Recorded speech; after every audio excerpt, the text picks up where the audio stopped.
Hi, everyone. Welcome to another storytelling session. My name is Michaela Gill. I am the co-founder and vice president of Fulbright Prism. My pronouns are she, her, hers, and I am calling in from Portland, Maine, where I live. I did my Fulbright grant in Hamburg, Germany in 2016, 2017. And now I'm going to turn it over to Tunay. Go ahead. Thanks, Michaela, for this invitation and to Timothy Sensening. It's always great to attend Fulbright Prism events. So, hi everyone, my name is Tunay Altay. So I worked together with German American Fulbright Commission between 2018 and 2019. That's how I met with these amazing people, Michaela, Tim, Lara, and many other Fulbright grantees. So today I will actually like to take this time to talk about my experience working for Fulbright as an openly LGBTQ person, and at the same time running an initiative that was aimed to kind of nurture diversity and inclusion within the institutional setting, and meeting with people, attending probably Fulbright Germany's first Pride Walk in Vienna. So those are the things that I will like briefly talk about. What I'm doing at the moment is that I'm a PhD student in sociology at Humboldt University of Berlin. So today I'm joining you from Berlin. And when I was working for Fulbright in 2018, this was, I guess, my second or third month after I moved to Berlin from Turkey. So I'm Turkish. Before that, I was living in Istanbul. And at the time, I was writing my MA thesis about like LGBTQ groups and queer activism in Berlin. So I was like very kind of involved in sex work activism, LGBTQ activism, rights, like all that. And it was just when I saw the call, like Fulbright's call for kind of working the student assistant on diversity related subjects, I felt very excited because as a student, I was also like I wanted to meet with more students who are like-minded and who are willing to dedicate their time to create kind of institutional change. And that's how it started. I mean, I was the first person they hired for this diversity mission at German American Fulbright Commission. And yeah, I mean, I was just a student. It was I think I was just working like 15 hours a week or something. But in that small time, we organized first a little workshop with grantees, both American grantees visiting Germany and German grantees who are preparing to travel to the US for different missions.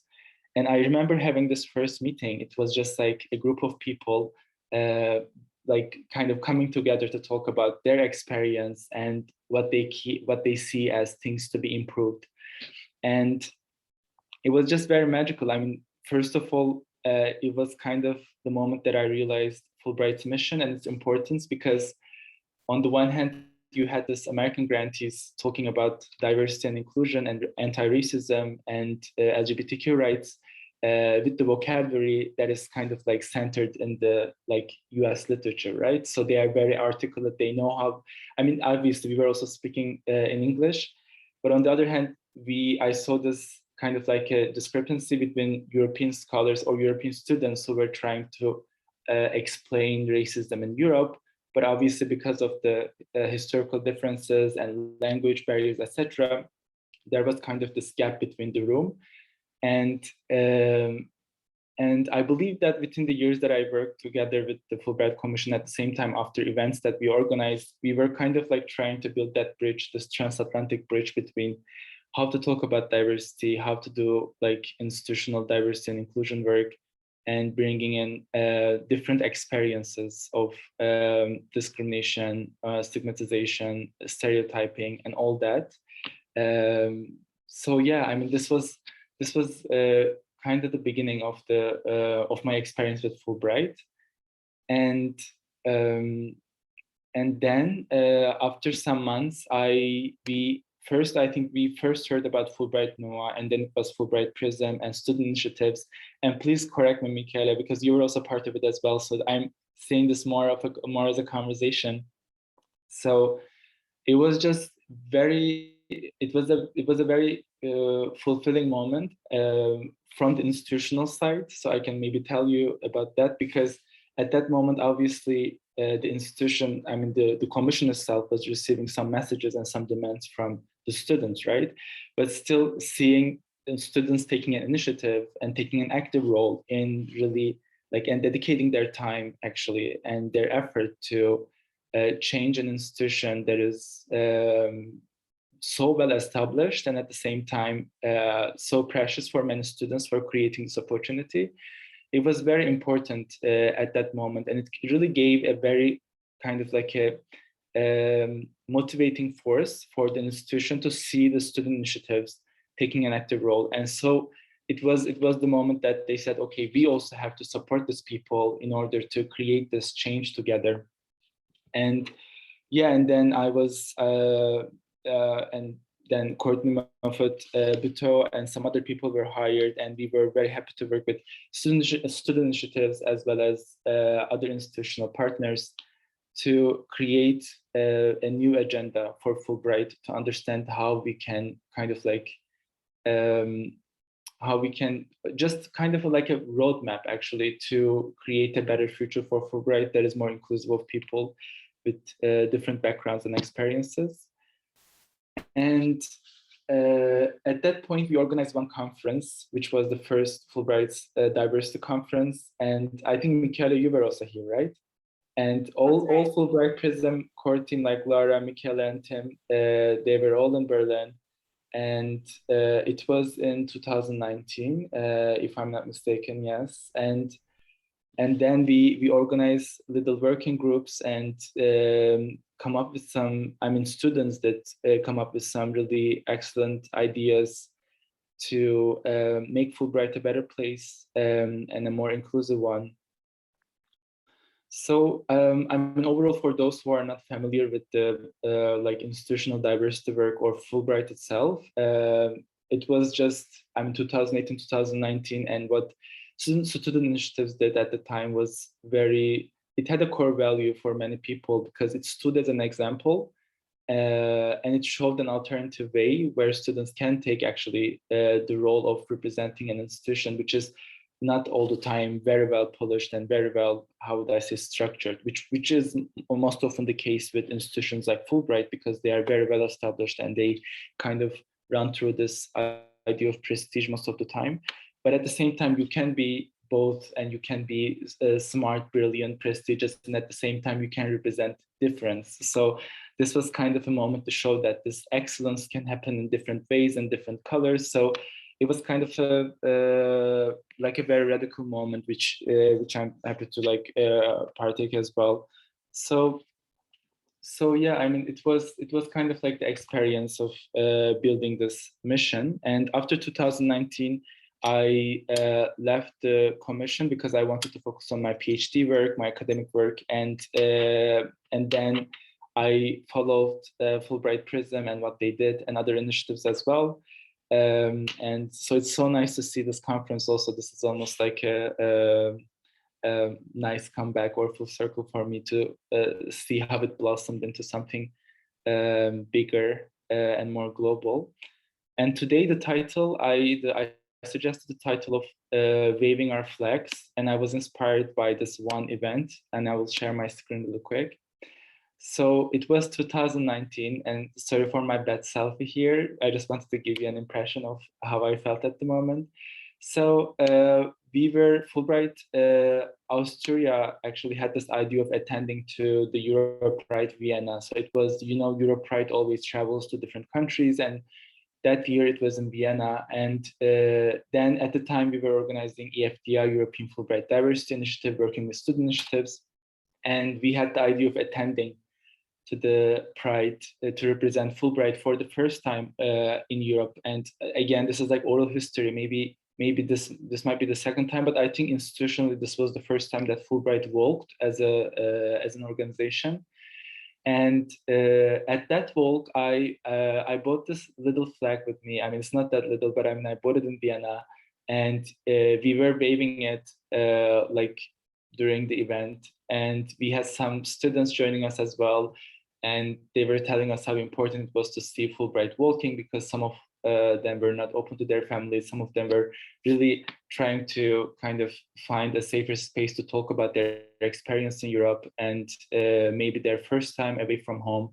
kind of like a moment where you kind of ask these questions to yourself about who am I, what do I want in life, etc. So it was a very nice, like a safer space for all of us to express who we are and at the same time show our colors. And at the end of the event, I asked students to write down little notes on the flag that day, and I had a little pen, and it was really nice because they wrote this beautiful things about, like, they wrote things in their own language. We had this one student from Greece who wrote something Greek. It was a proverb about power and identities, and some people wrote little marks of equality, justice, diversity. And at the end, I carried the flag to our German office, and our German office usually has this like very abstract, fancy art. So I hang the flag, and this is an art piece, by the way, a beautiful one made with gold, etc. So this kind of represents the institutional outlook of Fulbright Commission in general. So I, without asking to anyone, I was just like, okay, this flag needs to be here because this is the room that we work. And then I hang the flag, and it was just so beautiful because right after I hanged it, it was the other people working at the commission, program officers, etc.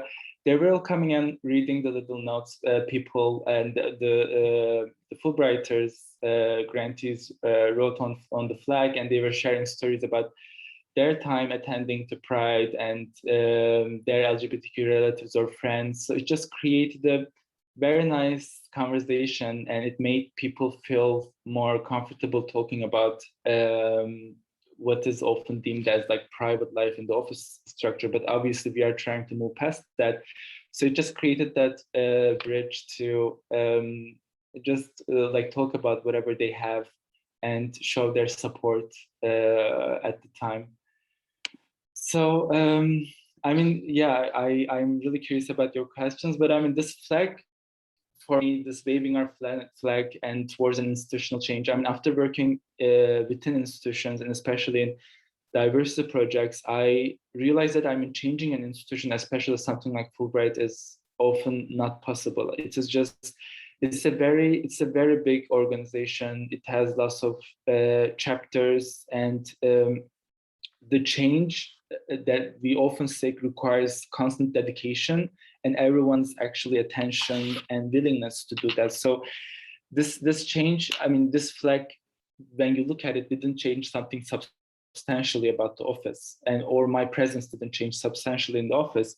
Yet it just created maybe a little block or a little kind of, I mean, whatever you want to call it, a break, a rupture, something different, a color that was appeared on the white wall for people to talk and reflect. And actually those type of things are kind of like a dynamic way to go towards the change. So it's just about a roadmap for us to show our difference and do things differently, and at the same time like relying on people and trusting people at the same time for their support, because most often people do, I mean, especially under Fulbright's framework, because they are dedicated into the school, often you may end up finding the support that you are looking for.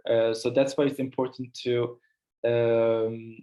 be courageous, I guess, to when you are working in institutions, because sometimes it can feel like you are doing a lot, but at the same time, the change that you want to achieve is so, it represents something maybe bigger than what you can do. But at the same time, what, for example, you guys did, I mean, Laura, Michaela, and Tim, and what Fulbright Noah did, or what Courtney, Susanna, and like people, individuals can make some differences. And those differences sometimes maybe not as big as the institution itself, but even if it changes one person's life, even if it changes one grantee's life, I mean, in that role, for example, it was just, it was very important for me, because obviously, I mean, I'm an out, open LGBTQ person, but still, it is what that work may represent for a new grantee, maybe like a 20, 21 years old someone traveling to Europe for the first time, and it might be, the meaning of it might be much bigger than what you anticipate. So for that reason, I would like to open the Q&A with this like a hopeful note that sometimes little things or things that may mean little to you can mean a lot for some others. And for that reason, I think even the smallest steps that we can take, we should take it, because we never know what the consequences or the outcomes might be. Okay. Thank you so much. I love everything that you just said. I encourage anyone to ask questions in the chat, but to get us started, I did have a couple written down. One of them is really building on what you just said, which was the kind of battle or choice you have to make about whether you want to work within an institution for change or whether you want to do it on your own externally, right? So Fulbright Prism and Fulbright Noir and the other identity groups were formed because we saw a need that Fulbright wasn't fulfilling, and changing an institution as large and global as Fulbright is nearly impossible purely Yeah. from the inside. So that's why we kind of exist slightly separately from them. Luckily, we have a lot of allies within Fulbright. You were certainly one of them when you worked for Fulbright Germany. And you know, the Fulbright German Commission and the Bulgarian Commission especially are here and supporting us with this conference. So we are not without allies, but it's certainly challenging. So I don't know if you have any more thoughts on that, but that was kind of my first jumping off point. Maybe you have suggestions for working within an institution for change? Yeah, I mean that's a great dilemma, I would say. I mean, especially after I met with other people who dedicated their lives into diversity work, or I mean, anti-racism activists, etc. I mean, it's just working within an institution, especially as a person of color, queer person of color, etc., as a Black person. So if the institution also has history with, let's say, I mean, all institutions. I mean, there, of course, let's say, even if you are like dedicated to inclusion and diversity a lot, it is just microaggression happens everywhere, right? It's like creating a safe space, safe working environment is, again, it's something really hard, and it just requires lots of training. And most often offices are not able to offer that to their employees. And sometimes like working on anti-racism or LGBTQ issues as a queer person, as a person with like experience of racism, can be hard, because it also speaks to you personally, and you are working on something, and at the same time you are the subject, you are the subject of that type of oppression, or you are targeted by the system of oppression. So that type of differences can create some challenges. And I think when I look at the literature, and here I'm talking about like Sarah Ahmed and other people who are more critical of institutions in general, I can understand their critic, very substantial critic, because obviously what they say is that institutions often do lip service, right? Because they want to, now diversity and inclusion is so marketable for multinational corporations and for-profit. I mean, when you look at Coca-Cola, Vodafone, all those brands are trying to market themselves as inclusive brands, and some of them are actually, but at the same time, they have operations in some other parts of the world, which are sometimes less open or less accepting of LGBTQ identities, and there they are changing their corporate identities of like not showing the colors there.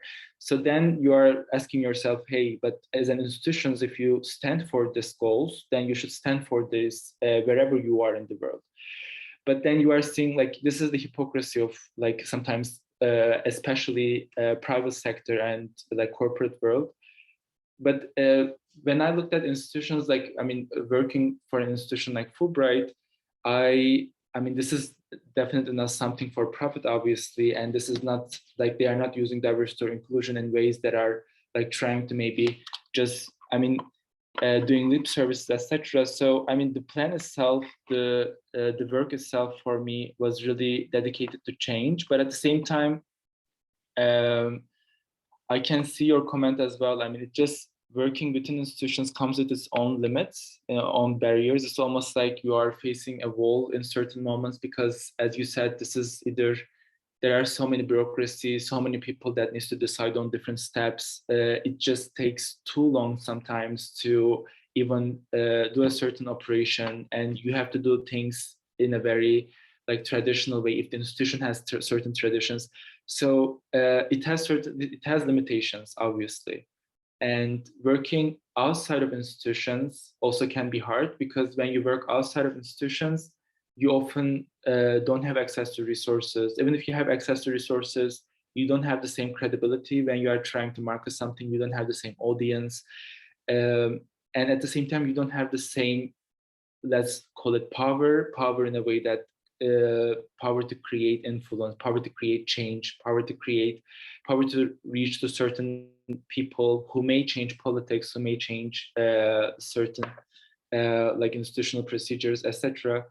So I mean, it is like you can just kind of compare both positions. But in my experience, I guess, at this, like, Fulbright was an environment for me to work. Although it was an institution, it was an environment for me to work productively, work with a team of people who were like-minded, and at the same time work with students. So that's something that really keeps Fulbright very dynamic and very different. And I think that's why it is very diversity oriented, because it has to be. It is constantly taking new people, new generation of people in, and their input in. So this is actually, it is like very precious. It is for many institutions who are not able to reach that kind of feedback, they are hiring people, experts, to get that feedback. But thanks to Fulbright's mission itself to create this, like, first of all, it's connected to academia, it's connected to youth, it's connected to transnational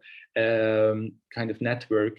So all those type of elements are actually making Fulbright or setting Fulbright apart from other institutions. So definitely, I wouldn't think Fulbright like the other institutions, but these are the things that makes it different. And I think your experience also, like Fulbright Prism and Fulbright Noah, is special because although you are not within the institution, you are very close to it. So you can still access to, I mean, and it is your experience, of course, you know it better, but you can, as you said, you can still access to certain resources through different commissions, which makes student initiatives stronger. And at the same time, you can decide on your own agenda, which is also great. So that's why I think overall the model of student initiatives are, I think, very successful. I mean, yeah. Yeah, I completely agree. And I do want to emphasize what you're saying. Fulbright Noir also was founded before we were, and we absolutely kind of took their idea and applied it to a different community. So we're really grateful for their existence, because I don't know if we would be here without them. So if you don't follow Fulbright Noir on Instagram, please do so. They were the first of us, so they're fantastic. We do have a couple questions in the chat here. So somebody writes, it was surprising to hear how recently Fulbright Prism was founded. I'm wondering more about what Fulbright was like for queer participants before. Were there only group chats? I'm a new grantee, and it seems like Fulbright offers so many connections now. I'm curious as to what it was like before. You and I joined Fulbright just before Fulbright Prism was founded, because we helped found it after we started working at Fulbright. Do you have any initial thoughts? I know I do, but I'll let you go first. I mean, you probably have a better understanding of this, but what I remember is that I think before Fulbright Prism, maybe you were there as well. In the conference, you remember, we met at a corner, and I remember you like inviting some other people that you know, and there was a WhatsApp group, etc. I remember those type of things very vaguely, but please, Michaela, go ahead. I mean, yeah, I think I mean, I'm sure that there were group chats. I know that there were, but I remember finding other queer Fulbrighters just through like conferences that Fulbright held. So whenever there was a Fulbright event, uh I mean, I, at least, I can't speak for anyone else, would try to just like suss out where the other queer people were. So it was very unofficial. It was trying to find, I mean, you know, we joke that Tim, Laura, and I found each other at orientation, and we have a silly little story about that's how we met. And I was trying to signal out to everyone at orientation that I was queer because I'm like kind of femme presenting and it's less obvious, trying to find other queer Fulbrighters because I knew that that we were around. I would also say Fulbright has a lot of queer Fulbrighters, so it wasn't that hard. At least the year that I was there during my Fulbright, there were quite a few of us. And I think, in fact, I'm sure some of that has to do with the country I was in, which was Germany, which is a pretty queer friendly place compared to some other countries. Um, but I also want to point out Laura E in the chat. Thank you so much for your additions here. We do have a Fulbright Diversity Collective panel tomorrow that is going to be with Fulbright Noir and the other identity groups. And we encourage you to come to that because we want to talk about how we were all founded and what struggles that we've dealt with dealing with Fulbright and getting started. But yeah, before we existed, it was kind of just trying to find people at Fulbright events. That was my experience anyway. Very informal. There is another question in here. I am not entirely sure what they're trying to get at, but as individuals, do you think that we are encouraged to change by the political area, or are we allowed to change from who we are in power? I don't know if this person, do you want to come off of mute and try to, can you explain what you're trying to ask?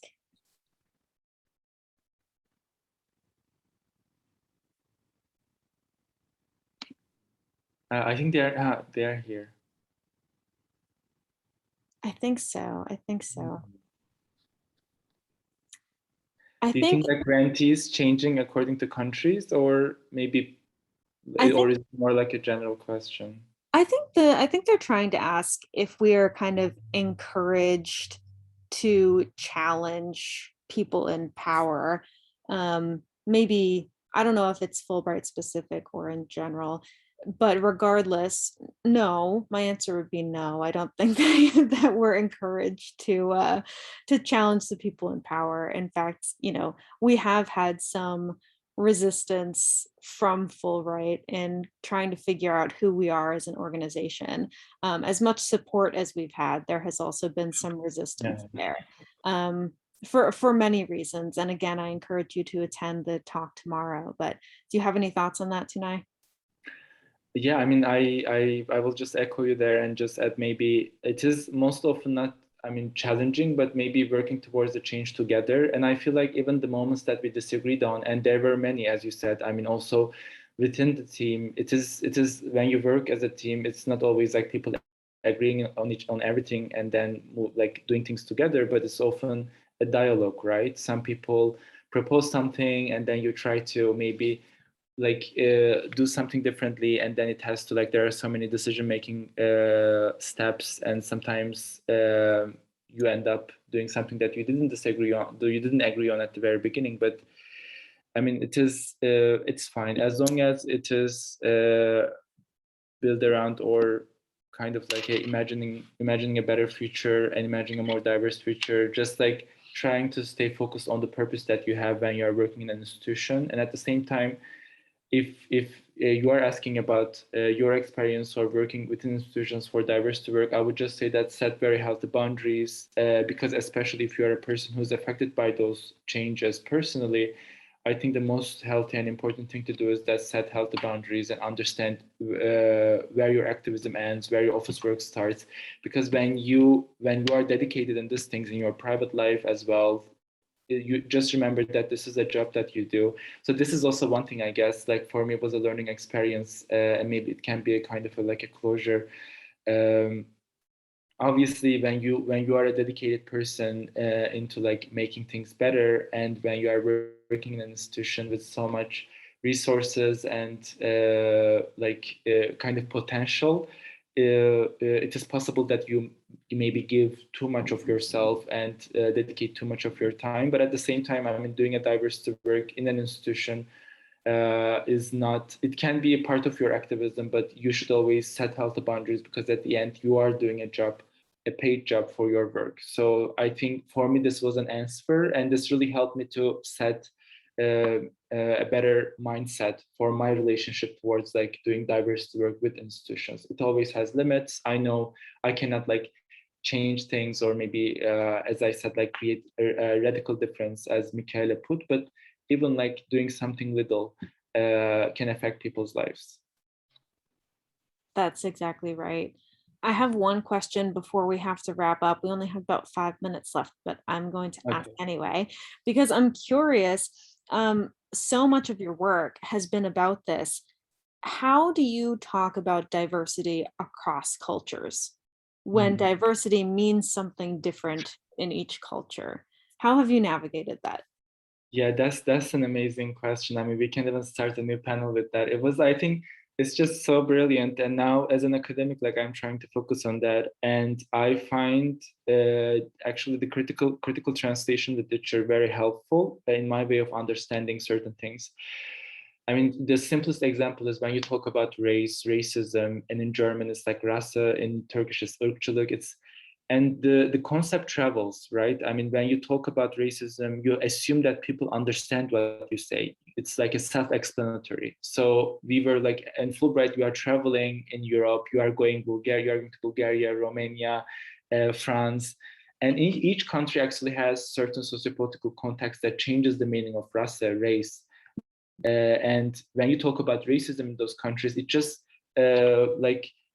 pressures to different buttons, and then people sometimes don't even understand what you are trying to say or what you are trying to get at, but they understand, they hear something different, right? So the context really changes everything. And for me, it was one of the most challenging and at the same time most promising ways of like creating this transatlantic dialogue, because in that moment I really saw that American students who were coming from the US, and US has a history of like talking about racism, anti-Black racism and Black Lives Matter movements, etc. in particular. So it is really part of the mainstream culture, and people have very clear ways of describing racism as systemic racism, interpersonal racism in their everyday lives. But when you move it to Germany, it wasn't the same case. Even the word Rasse is not being used by many Germans because it has certain historical connotations that goes back to World War II and Nazism, etc. So some people deny race in general, also in France, like Fulbright now also did critical work on that. So how do you talk about that, right? And I think the student exchange and little meetings and people's opportunities for students to share their experiences were very precious for that reason. And I think now, again, responding to your question, now if you are working in an institution that does international work, I think everyone should be aware that it is not an easy thing to use certain concepts in different countries. That's why we have to be always careful, and especially within this like activist oriented international groups, because we are using English, and English speaking countries or English speaking people sometimes assume that okay, we have an understanding, right? But most often there are other connotations that goes back to like different social realities of the countries that we live in. So yeah, I mean, I would just say more dialogue, talking and explaining. And when someone says something, it's just like, please tell me what you mean by that. And it's just like a very tedious but necessary work of understanding each other. And that's what we are trying to get at, I guess. So well said. So well said. I want to make sure that we have enough time for everyone to take a quick stretch before we get to our next event. I just want to plug, we have networking events later today, and tomorrow we have 3 more storytelling events, a workshop, and 2 panels. So I hope that we will see some of you at these future events. Tunay, thank you so much. I love this conversation. Yeah, And I'm so grateful that you're here and that you're willing to talk with us. yeah, it was my pleasure as well, Michaela. Thanks for moderating, and I wish you all the luck with the rest of the event. Thank you so much. Take care, everyone. Okay, bye-bye. Bye.